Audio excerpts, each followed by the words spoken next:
स्वागत करता हूं आपके अपने YouTube channel Amit vehicle classes में। आज हम देखेंगे आपका प्रीवियस पेपर का पार्ट नंबर 5, सीरीज का पार्ट नंबर 5। और ये रहा आपका पहला क्वेश्चन।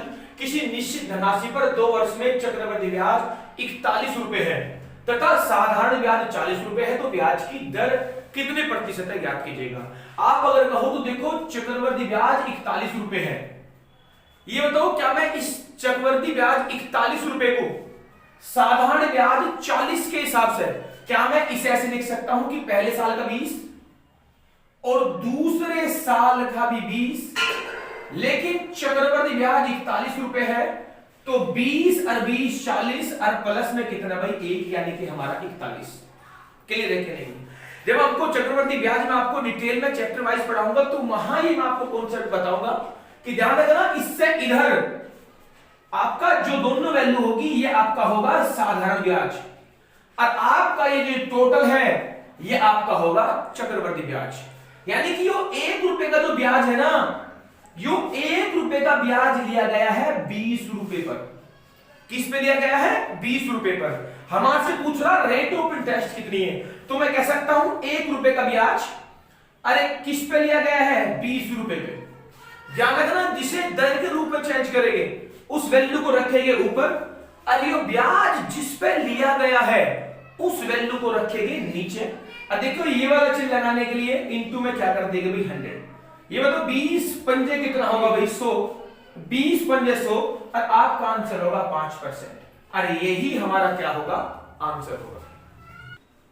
ये रहा आपका क्वेश्चन नंबर 2। देखिएगा, एक फार्म में कुछ बकरियां एवं कुछ मोहर है। यदि उनके सिरों को गिने तो सिरों की संख्या 60 है और पैरों की कुल संख्या 170 है। हमारे से पूछ रहा, तो ये बताइएगा उस फार्म में बकरियां कितनी है ज्ञात कीजिएगा। आपसे मोहर भी पूछ सकता है और आपसे बकरियों की संख्या भी पूछ सकता है, तो ध्यान दीजिएगा करना कैसे इस क्वेश्चन को। देखिएगा, बकरियों की संख्या, अगर मैं बकरियों की बात करने लगूं तो बताओ बकरियों के पैर कितने हैं? 4। और अगर मैं मोहर की बात करने लगूं तो मोहर के पैर कितने हैं भाई? 2। क्लियर रखेंगे, मोहर के कितने पैर हैं भाई? 2, और बकरी के कितने? 4। आप एक काम करेगा, आप इनके पैरों की संख्या इक्वल कर लो, या तो आप मोहर के 2 बढ़ा लो, अरे या आप बकरी के 2 पैर कम कर लो। तो चूंकि मुझे बकरियों की संख्या निकालनी है तो मैं एक काम कर रहा हूं, बकरी के 2 पैर कम कर रहा हूं, यानी कि मैंने बकरी के 2 ही पैर मान लिए। अगर सबके 2-2 पैर है और सिर है 60, तो ये बताओ टोटल पैर कितने बनने चाहिए थे?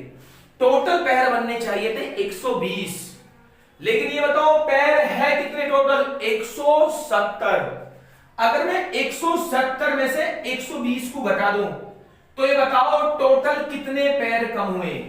अरे टोटल जो पैर कम हुए वे हुए 50, यानी कि टोटल बकरियों के जो पैर कम हुए ना वे है 50। अरे बताओ एक बकरी के कितने पैर कम हुए हैं? 2। टोटल सिर कम हुए हैं 50 सॉरी पैर, और एक बकरी के पैर हुए हैं 2 कम। अगर मैं टोटल पैरों को एक बकरी के पैरों से डिवाइड कर दूंगा तो बकरियों की संख्या निकल कर जाएगी, और बकरियों की संख्या निकल गई आपकी भाई 25, और 25 हमारा क्या है? आंसर है। एक तरीके तो उसका ये हुआ। अगर आप चाहो तो इस क्वेश्चन को सेकंड तरीके से, सेकंड मेथड सॉल्व कर सकते हो। सेकंड मेथड क्या है आइए का देखते हैं। एक तरीके तो ये हुआ, एक और देखते हैं। आप मुझे एक बात बताइएगा, टोटल मोर और बकरी के पैरों की संख्या कितनी है? 170। तो जब कभी भी हमारे पास एक ऐसा नंबर हो जिसमें दोनों का कंट्रीब्यूशन हो, हमेशा उस वैल्यू को बीच में रखेंगे। मैं एक बार फिर के रिपीट कर रहा हूं, जब कभी भी हमारे पास एक ऐसा नंबर हो जिसमें 2 का कंट्रीब्यूशन हो, हमेशा उस वैल्यू को कहां रखेंगे? बीच में रखेंगे। लीजिएगा, गाय सॉरी बकरी और मोहर के जो टोटल पैर है वे कितने हैं? 170। अब मैंने माना कि सारे के सारे मोहर है। अगर 60 के 60 मोहर होते और एक मोहर का पैर है 2, तो ये बताओ टोटल पैर कितने बनते? 120। फिर मैंने माना कि सारी की सारी बकरियां है। अरे अगर 60 की 60 बकरी होती और एक बकरी के है 4 पैर, तो 6 चौक 24 यानी कि टोटल पैर कितने बनते भाई 240। क्लियर है कि ध्यान रखना ये बकरियों के पैर है टोटल, ये टोटल मोहर के पैर है, और ये मोहर और बकरी दोनों के पैर है। और एलिगेशन मशीन का क्या कर देंगे भाई इस्तेमाल। और ये भी ध्यान रखिएगा इस एलिगेशन मशीन के अंदर हम डालते कुछ और है निकलता कुछ और है। हमने इसमें मोहर और बकरी के पैर डालने हैं तो निकल कर आएगा उनकी सिरों की संख्या का अनुपात। अरे कमाल की मशीन है मेरे भाई, डल्ले तो पैर है और निकल कर आएगा उनकी सिरों की संख्या का अनुपात। तो मैं 1 0 से 1 0 1 0 काट दूं, यहां देखने लगूं तो छोटी वैल्यू में 5 आया, और अगर यहां देखने लगूं 3 और 4 कितना भाई यहां पे 7 निकल के आएगा। ये मोहर के पैर हैं तो इधर मोहर के पैरों की संख्या का अनुपात आएगा, सिरों की संख्या का अनुपात। ये बकरी के पैर है तो इधर बकरियों की सिरों की संख्या का अनुपात आएगा। यानी कि छोटी वैल्यू में मोर और जो बकरी है वे 12 है, और ये बताओ वास्तव में कितने हैं 7। तो बड़ी वैल्यू पर रखेंगे और छोटी वैल्यू कहां रखेंगे भाई नीचे। क्लियर रखे रहेंगे, यानी वास्तव में जो गाय मोर और जो बकरी है ना, मोर और बकरी वे है 60 और छोटी वैल्यू में कितने हैं 12। बड़ी वैल्यू पर छोटी वैल्यू कहां रखेंगे नीचे। हमारे से पूछ रहा है बकरी, अरे ये बताओ बकरी की छोटी संख्या कितनी है 5, तो गुना में क्या कर देंगे भाई 5। देखना 12 पंजे 60 और 5 पंजे कितना है 25, और 25 ही हमारा क्या होगा आंसर होगा। क्लियर है कि नहीं। ये रहा आपका क्वेश्चन नंबर 3। देखना एम वे आर की उम्र का अंतर, यानी कि एम वे आर की उम्र का अंतर पी वे एम की उम्रों के अंतर के क्या है बराबर है। इसका मतलब यह है अगर मैं एम की उम्र में से आर की उम्र घटा दूं तो जो भी वैल्यू होगी वो पी की उम्र में से एम की वैल्यू उम्र की घटाने के बाद के क्या होगी भाई बराबर होगी।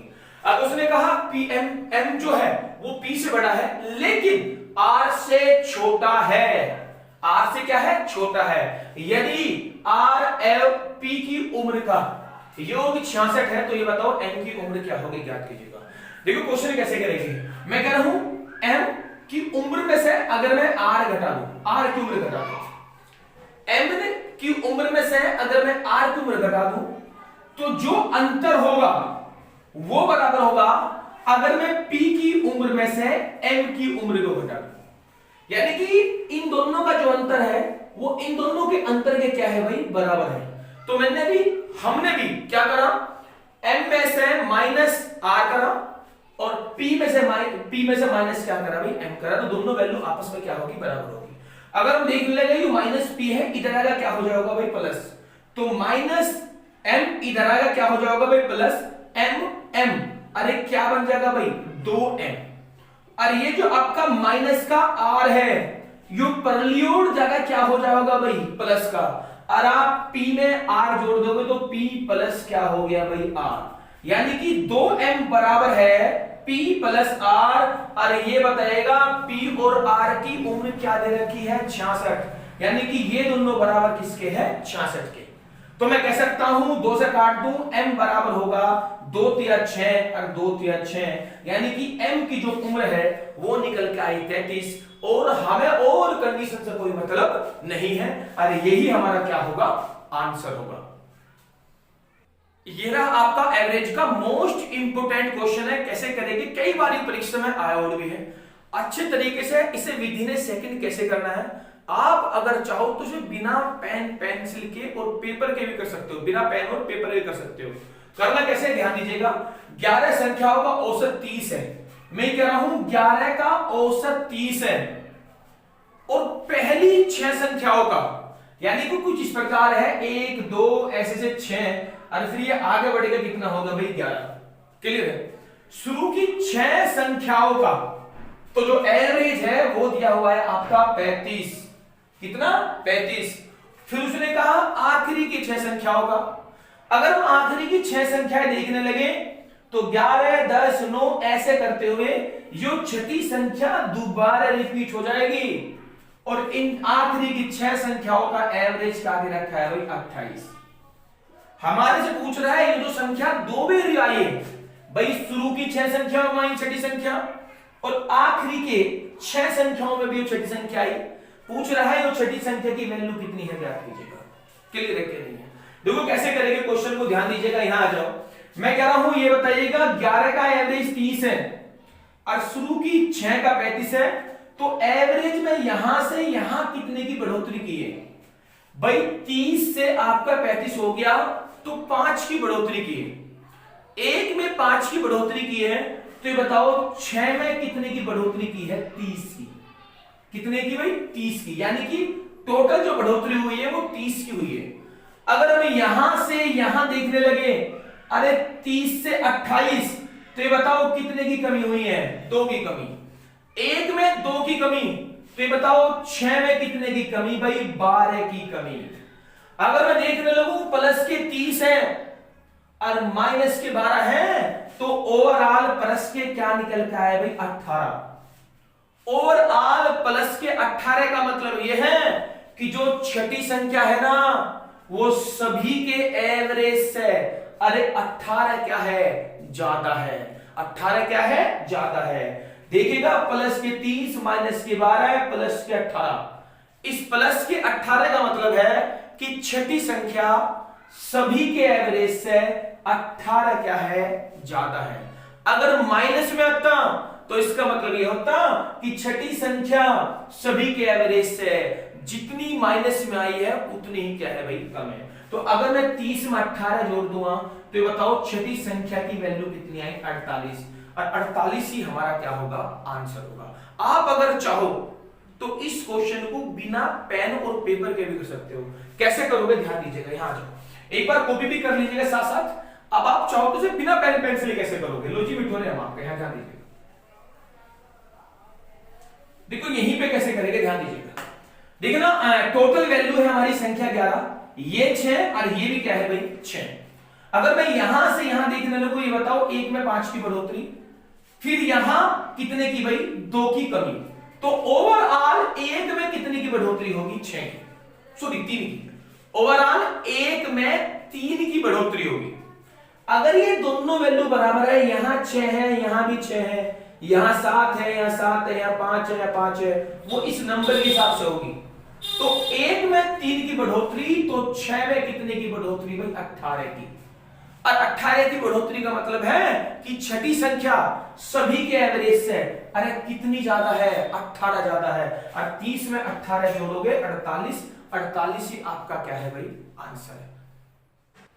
ये रहा आपका भाई नेक्स्ट क्वेश्चन। नंबर सिस्टम का बहुत ही अच्छा क्वेश्चन है।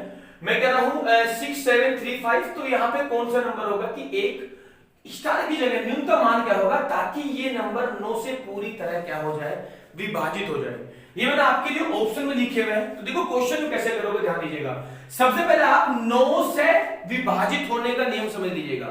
ध्यान रखना, अगर किसी संख्या के अंकों का योग, अगर किसी संख्या के अंकों का योग अगर 9 से डिवाइड है, तो ध्यान रखना संख्या भी 9 से क्या होगी? डिवाइड होगी। क्लियर है कि नहीं? तो देखना, ये आपका 6, ये 7, ये 3, ये 5, और आपका यहां स्टार, और ये आपका भाई 1। अभी मैं एक बार फिर रिपीट कर रहा हूं, अगर संख्या के अंकों का योग पूरी तरीके से 9 से डिवाइड है, तो संख्या भी 9 से पूरी तरीके से क्या होगी? डिवाइड होगी। क्लियर है कि नहीं? अब क्या न्यूनतम मान क्या होगा? अरे आपके ऑप्शन में दिया हुआ है, तो पहले देख लीजिएगा 9 से कौन कौन कटने का। देखना 6 और 3 9 से पूरी तरह डिवाइड हो गया, क्योंकि 6 और 3 9 योग हो गया ना, तो 9 से खत्म हो गया। अभी बताओ 7 और 5 कितना भाई? 12, और 12 रे कितना? 13। अब 13 में मैं स्टार की जगह क्या ऐड करूं? इस ऑप्शन में से क्या ऐड करूं? 13 में कि वैल्यू 9 से पूरी तरह क्या हो जाएगी भाई? डिवाइड हो जाएगी। तो 13 में क्या जोड़ेंगे? देखना, अगर मैं 13 में 5 जोड़ दूंगा तो 13 और 5 कितना भाई? 18। अब 18 से 9, 18 को 9 पूरी तरह क्या कर देगा? डिवाइड कर देगा। इसका मतलब है यहां जो स्टार की वैल्यू होगी, अरे वो कितनी होगी भाई? 5, और 5 ही हमारा क्या है? आंसर है। आइए देखते हैं, ये आपका क्वेश्चन नंबर 6। सोमवार से बुधवार तक का औसत तापमान 37 डिग्री है और मंगलवार से बृहस्पतिवार तक का औसत तापमान 34 डिग्री है। यदि बृहस्पतिवार का तापमान सोमवार के तापमान का 4/5 है, तो ये बताओ बृहस्पतिवार का तापमान क्या होगा? ज्ञात कीजिएगा। तो देखिएगा, समझते हैं क्वेश्चन कैसे करोगे। मैं कह रहा हूं सोमवार से बुधवार यानी कि मंगलवार प्लस बुधवार, इन सभी का जो औसत तापमान है वो 37 डिग्री है। फिर उसने क्या करा सुन लीजिएगा, सोमवार को बाहर निकाल के मंगलवार लिया, बुधवार और सोमवार को बाहर निकाल के इन दोनों दिनों को सेम रखा और सोमवार की जगह लेके लिया भाई बृहस्पतिवार ले लिया, यानी कि बृहस्पतिवार 3 हुए और इन सभी का जो औसत तापमान है वो है 34 डिग्री। उसने क्या करा, सोमवार को बाहर निकाला और उसकी जगह कैसा ले लिया भाई बृहस्पतिवार को लिया, तो एवरेज में क्या हो गया, यहां से यहां 1 में 3 की कमी होगी। 37 डिग्री से हुआ 34 डिग्री, 1 में 3 की कमी, तो ये बताओ 3 में कितने की कमी होगी भाई, 9 की कमी। कितने की कमी होगी, 9 की कमी। कितने की कमी होगी, 9 की। इस 9 की कमी का ये मतलब है, अरे जब आपने सोमवार को बाहर निकाल के बृहस्पतिवार लिया, अरे मंगल यहां बुध यहां सोमवार बाहर निकाल के बृहस्पतिवार लिया और एवरेज में टोटल में जो है 9 की कमी होगी। 9 की कमी का ये मतलब है कि बृहस्पतिवार का तापमान सोमवार के तापमान से 9 डिग्री कम है। बृहस्पतिवार का तापमान सोमवार के तापमान से क्या डिग्री कम है भाई, 9 डिग्री कम है। आगे देखो उसने क्या कहा, आगे उसने कहा बृहस्पतिवार का तापमान सोमवार के तापमान का 4/5 है, यानी कि बृहस्पतिवार का तापमान सोमवार के तापमान का अरे 4 क्या है भाई 5 है। बृहस्पतिवार का तापमान सोमवार के तापमान का 4/5। ध्यान रखना, मैं सोमवार का 4/5 निकाल रहा हूं तो जिसमें से निकाल रहा हूं वो हमारी नीचे की वैल्यू, यानी कि सोमवार का तापमान आया 5 और जिसे मैं निकाल रहा हूं वो हमारी भाई ऊपर की वैल्यू, यानी कि बृहस्पतिवार का तापमान निकल के आया भाई आपका 4। क्लियर है, ये छोटी वैल्यू में है, सोमवार का तापमान 5 और बृहस्पतिवार का तापमान 1। तो ये बताओ यहां छोटी वैल्यू में बृहस्पतिवार का तापमान सोमवार के तापमान से कितना कम है, छोटी वैल्यू में 1 कम है और बड़ी वैल्यू में कितना कम है, 9। तो 1 बराबर किसके है भाई, 9 के है। जब 1 की वैल्यू 9 है तो हमारे से पूछ रहा है बृहस्पतिवार की वैल्यू, और बृहस्पतिवार की वैल्यू कितनी है 4। जब 1 की वैल्यू 9 तो 4 की वैल्यू क्या होगी 36 और 36 ही हमारा क्या है आंसर। ये रहा आपका question number 7, profit and loss का क्वेश्चन है। करना कैसे है, योगेश 10% की हानि पर अपनी घड़ी, योगेश ने 10% की हानि पर अपनी घड़ी बेची। अगर मैं से 135 रुपए ज्यादा में बेचता, 135 रुपए ज्यादा बेचता तो उसे 8% लाभ प्राप्त होता। तो घड़ी का विक्रय मूल्य ज्ञात कीजिएगा। देखिए ना, ये घड़ी का मान लीजिएगा ये आपका सीपी है। अगर वो 10% की हानि पर बेचता है तो मैं कह सकता हूं 90 में बेच रहा है, 10% की हानि यानी कि 90 में। और अगर वो दोबारा 8% लाभ की बात कर रहा है तो 8% लाभ क्या होगा भाई आपका 108 होगा। क्लियर है कि नहीं, यानी कि एक वस्तु 2 बार बिकी, एक बार वो 10% की हानि पर और एक बार वो 8% के लाभ पर। तो मैं कह रहा हूं यहां से यहां, अगर मैं यहां के कंपेयर में यहां ज्यादा देखने लगूं तो यहां कितने रुपए ज्यादा में बेच रहा है, अरे छोटी वैल्यू में वो 18 रुपए ज्यादा में बेच रहा है। अरे बताओ बड़ी वैल्यू में वो क्या रुपए ज्यादा में बेच रहा है 135 में। यानी कि बड़ी वैल्यू ऊपर रखेंगे और छोटी वैल्यू कहां रखेंगे भाई नीचे। अरे यहां 135 रुपए ज्यादा मिलते हैं 10% की हानि के कंपेयर में, जब वो 8% लाभ पर बेचता है। तो यानी कि छोटी वैल्यू में तो मिल रहे हैं, या मैं इसे कह सकता हूं लोकल वैल्यू में तो मिल रहे हैं 18 रुपए ज्यादा और ओरिजिनल वैल्यू में मिल रहे हैं 135 रुपए ज्यादा। तो ओरिजिनल रखेंगे ऊपर और लोकल कहां रखेंगे नीचे। और देखिएगा यहां पे हमारे विक्रय मूल्य की बात कर रहा, पहले वाले विक्रय मूल्य की, और आपका पहले वाला विक्रय मूल्य है कितना 90। तो गुना में क्या कर देंगे भाई 90। देखिए ना 18 पंजे कितने हो 90। अगर आप इसकी गुना करोगे 5 पंजे 25 का 5 का 2, 5 या 15 और 2 17 का 7 का हासिल लगाए 1 और 5 एकम 5 और 1 6, 675 हमारा क्या होगा आंसर होगा। ये रहा आपका क्वेश्चन नंबर 8 साधारण ब्याज का। देखिएगा साधारण ब्याज की 4% वार्षिक दर से कितना मूलधन 6 वर्षों में 496 हो जाएगा। हमारे से मूलधन पूछ रहा है, दर हमारी 4% है, टाइम आपका भाई 6 साल है, मूल मिश्र धन दिया हुआ है यानी कि टोटल अमाउंट दिया हुआ है, और आपका प्रिंसिपल यानी कि मूलधन पूछ रहा है। तो देखो ऐसे क्वेश्चन का कई प्रकार से कर सकते हो, बिल्कुल सिंपल और आसान क्वेश्चन है। तो जब हम आपको टॉपिक वाइड या चैप्टर वाइज पढ़ाएंगे ना, तो हम आपको इन एक क्वेश्चन को करने के बिना फॉर्मूला के आपको 3-4 तरीके से क्वेश्चन करके दिखाएंगे, ठीक है। तो यहाँ देखो बिल्कुल सिंपल है, कैसे करेंगे। 25 4% है ना, 4% का मतलब होता है 1/25 यानी कि 4/100, और 4/100 का मतलब होगा 1 में कितना पे 25। तो ध्यान रखना ये तो हमारा मूलधन है और ये हमारा 1 साल का ब्याज, 1 साल का ब्याज। ये बताओ जब 1 साल का ब्याज 1 रुपए है, तो ये बताओ 6 साल का कितना होगा, 6 रुपए होंगे। और हमारे पास मूलधन कितना है 25 में 6 जोड़ेंगे, तो ये बताओ हमारा लोकल वैल्यू में मिश्र धन कितना निकल के आया 31। लोकल वैल्यू में मिश्र धन निकल के आया हमारा 31। अरे बताओ ओरिजिनल में कितना है 496। तो ध्यान रखना ये तो लोकल है, अरे आपका ओरिजिनल है, तो ओरिजिनल रखेंगे ऊपर और लोकल को कहां रखेंगे नीचे। हमारे से पूछ रहा है मूलधन बताइएगा, अरे बताओ मूलधन कितना है 25, तो इनटू में क्या कर देंगे भाई 25। देखना 31 से 496 कटेगा 16 बार, और 16 की 25 में गुणा करेंगे तो आपका ब्याज सॉरी मूलधन जो निकल कर आएगा वो निकल का होगा आपका भाई 400 रुपए। अगर सपोज करिएगा आपसे यहीं पे ये पूछने लगे कि ये बताओ 6 साल का ब्याज कितना है, तो ये बताओ 6 साल का ब्याज छोटी वैल्यू में कितना है 6, तो आप इस 25 की जगह अरे इंटू में क्या कर दोगे भाई 6, और देखो 16 छिक्का कितना हो 96, यानी कि 400 रुपए मूलधन और 96 रुपए ब्याज, और टोटल कितना बैठ गया 496। क्लियर, कॉपी करेंगे।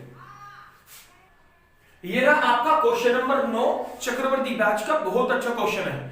देखना चक्रवर्ती ब्याज में ज्यादा टाइप तो बहुत है, लेकिन अगर हम ग्रुप डी रेलवे की बात करने लगे तो ज्यादा गहराई में क्वेश्चन नहीं पूछने का, सिंपल क्वेश्चन कैसे पूछेगा उसका एक उदाहरण आपके सामने है। लेकिन जब हम आपको चैप्टर वाइज चक्रवर्ती ब्याज पढ़ाएंगे ना, तो हम आपको अधिकतम टाइप कराओगे, ताकि आपको हमारे पढ़ाई में आपका एग्जाम के उससे बाहर कुछ ना आए।